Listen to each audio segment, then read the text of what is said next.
Hello everyone, welcome to success classes. I am Gaurav Soin और आप सभी के सामने आज एक इंपॉर्टेंट वीडियो के साथ मैं हाजिर हूँ। And this important video is regarding 5 reasons student fail to complete PhD. तो कौन कौन से 5 रीजंस हैं जिसकी वजह से स्टूडेंट्स अपनी पीएचडी कंप्लीट नहीं कर पाते हैं। बहुत इंपॉर्टेंट वीडियो है, एंड तक इसको ज़रूर देखिएगा, काफ़ी कुछ नॉलेजेबल आपको मिलने वाला है। But before that I would like you all to subscribe my YouTube channel success classes and hit the bell icon for latest updates. You can also visit our website, that is researchphd.in, in which you will find daily quizzes on paper 1 and paper 2 commerce and management. And you can also follow us on Facebook and Telegram. The link of Facebook page, Telegram channel is given in the description box. हमारे website में अभी मैं recently जो भी state universities या central universities की PhD admission notification आए हुए हैं या जो भी जॉब अपॉर्चुनिटीज़ आई हुई हैं प्राइवेट यूनिवर्सिटीज़ में या फिर गवर्नमेंट यूनिवर्सिटीज़ में, वो सारी की सारी मैं अपलोड कर रहा हूँ। तो आप विज़िट ज़रूर किया करिए हमारी वेबसाइट, काफ़ी कुछ फ्रूटफुल आपको मिलेगा आफ्टर रेफरिंग आवर वेबसाइट। और साथ ही साथ हमारे जो भी यूट्यूब वीडियो के लिंक्स होती हैं और जो भी हमारे क्विज़ेस की लिंक होती हैं वो सारी की सारी आपको हमारे फेसबुक पेज और टेलीग्राम चैनल पे मिल जाएंगी। तो आप दोनों को ज़रूर फॉलो कर लीजिए। दोनों का लिंक डिस्क्रिप्शन बॉक्स में दिया हुआ है और हमारी वेबसाइट का लिंक भी डिस्क्रिप्शन बॉक्स में दिया हुआ है। साथ ही साथ मैंने बहुत सी प्लेलिस्ट का लिंक डिस्क्रिप्शन बॉक्स में दिया हुआ है, जैसे कि PhD research paper MPhil.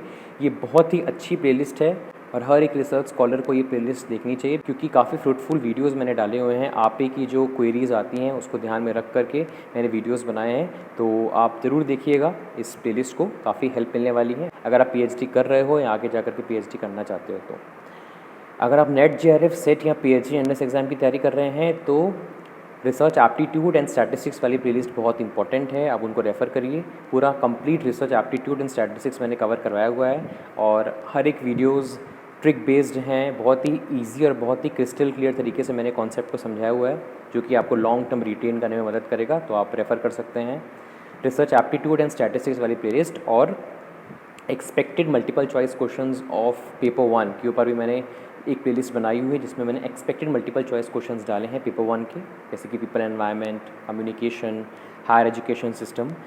Previous year questions तो कर करके हम थक चुके हैं, but expected multiple choice questions हमको हमारी एक्चुअल परफॉर्मेंस बताते हैं। तो आप उनको भी रेफ़र करिए और अपना स्कोर लिखिए कमेंट सेक्शन में कि आपको कितना स्कोर मिला है। अगर आप पेपर 1 एंड पेपर 2 कॉमर्स की तैयारी कर रहे हैं तो नवदीप कौर मैम अनअकैडमी पे complete paper 1 and paper 2 commerce करवा रही हैं। आप डेफिनेटली उनको ज्वाइन करिए फॉर बेस्ट रिजल्ट्स। और डेली 10 PM अनअकैडमी पे नवदीप कौर मैम की स्पेशल क्लासेस होती हैं, आप उनको भी देखिए, बिकॉज काफ़ी कुछ नॉलेजेबल आपको मिलेगा after watching the classes of Navdeep Kaur ma'am. And you can also subscribe Nav Classes YouTube channel, because daily basis पे नॉलेजेबल कंटेंट आता रहता है नव क्लासेस यूट्यूब चैनल पे, जो कि आपकी नॉलेज को और एनहांस करेगा। और अगर आप सब्सक्रिप्शन लेना चाहते हो तो कोड यूज़ करिए नव क्लासेस, जो कि आपको आपकी स्क्रीन पे दिख रहा है। चलिए आ जाते हैं अपने मेन कंटेंट की तरफ, और हमारा मेन कंटेंट है 5 reasons students fail to complete PhD.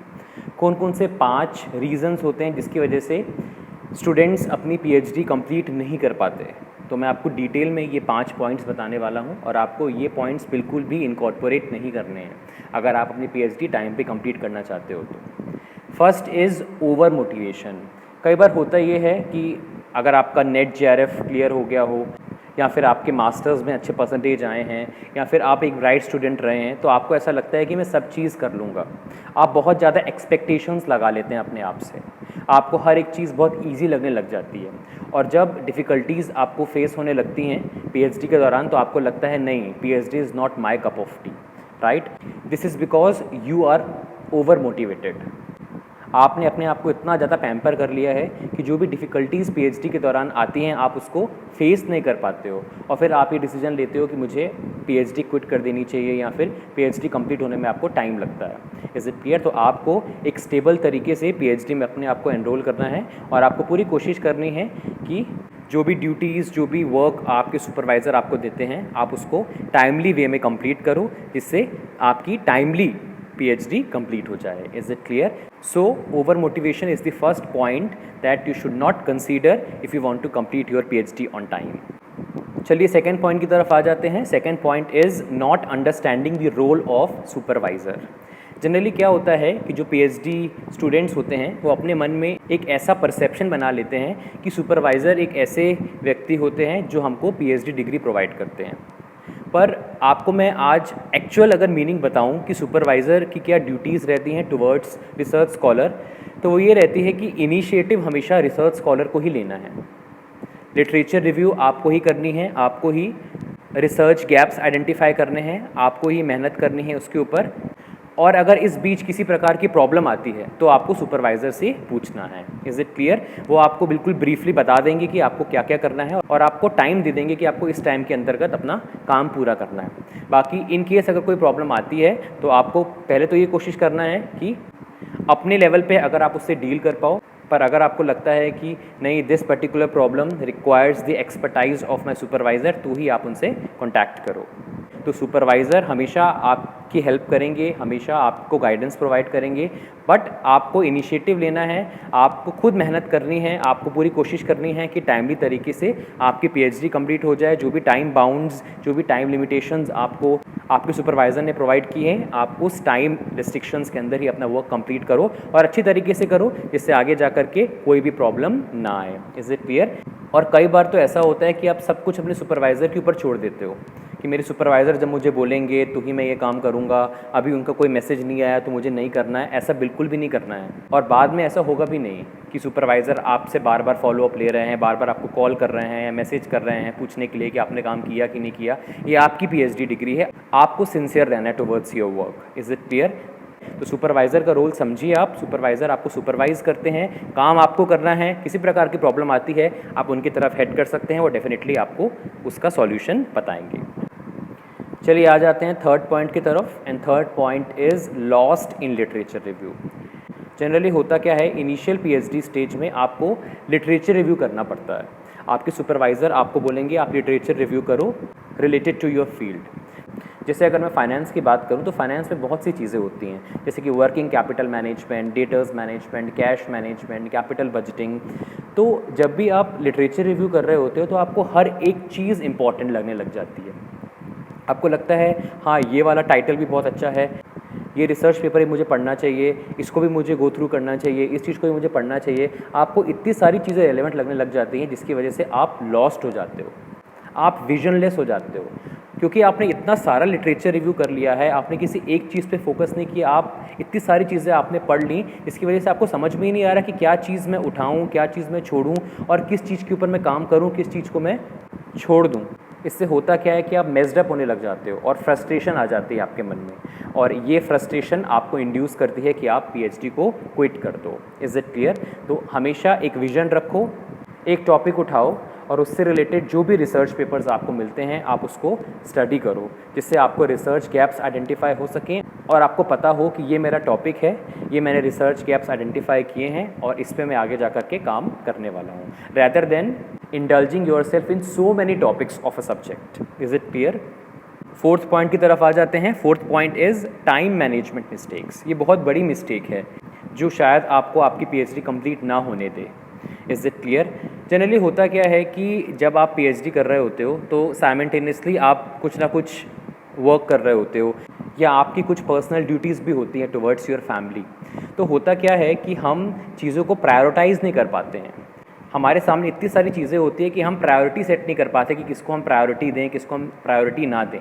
तो होता क्या है, क्योंकि आप बहुत सारी चीज़ों में इन्वॉल्व्ड हो, आपकी फैमिली लाइफ भी है, हो सकता है कि आप कोई प्रोफेशनल वर्क भी कर रहे हो, तो इसका इम्पैक्ट आपकी पीएचडी पे जाता है। आप दूसरी चीज़ों को इतना इंपॉर्टेंस देने लग जाते हो कि आपकी पीएचडी डिले होने लग जाती है, आप अपना समय से वर्क कंप्लीट नहीं कर पाते और as a result research scholars को टाइम एक्सटेंशन लेना पड़ जाता है और कई बार तो रिसर्च स्कॉलर्स क्विट भी कर जाते हैं। पीएचडी कितना टाइम लग रहा है, पता नहीं आगे क्या होगा, लेट्स क्विट इट। सो आपको बिल्कुल भी ऐसा नहीं सोचना है। आपको शुरुआती स्टेज पे ही एक प्रायोरिटी सेट करनी है, हर एक चीज़ इंपॉर्टेंट है और मुझे अपनी पीएचडी भी टाइमली कंप्लीट करनी है। आप इसके लिए टाइम टेबल बनाओ, आप प्रायोरिटाइज़ करो चीज़ें, जिससे सब चीज़ें टाइमली हो जाएं और कोई भी चीज़ डिले ना हो, specially your PhD. Is it clear? क्योंकि ये आपकी पीएचडी है, आपको इनिशिएटिव लेना है और आपको ही आगे जा कर के मेहनत करनी है अपनी पीएचडी डिग्री को पाने के लिए। Is it clear? So time management करिए, चीज़ों को प्रायोरिटाइज़ करिए और पीएचडी को भी उतना ही टाइम दीजिए जिससे टाइमली पीएचडी आपकी कंप्लीट हो सके। Last point is lack of patience. Patience बहुत इम्पॉर्टेंट है पीएचडी में। बहुत से लोगों को मैंने देखा है लैक ऑफ पेशेंस की वजह से पीएचडी छोड़ते हुए। उनके अंदर पेशेंस नहीं है, 4 साल हो गए, 5 साल हो गए, पीएचडी नहीं हो पा रही है। जहाँ आपने 4-5 साल अपने डिवोट कर दिए पीएचडी को, वहाँ कुछ साल और सही।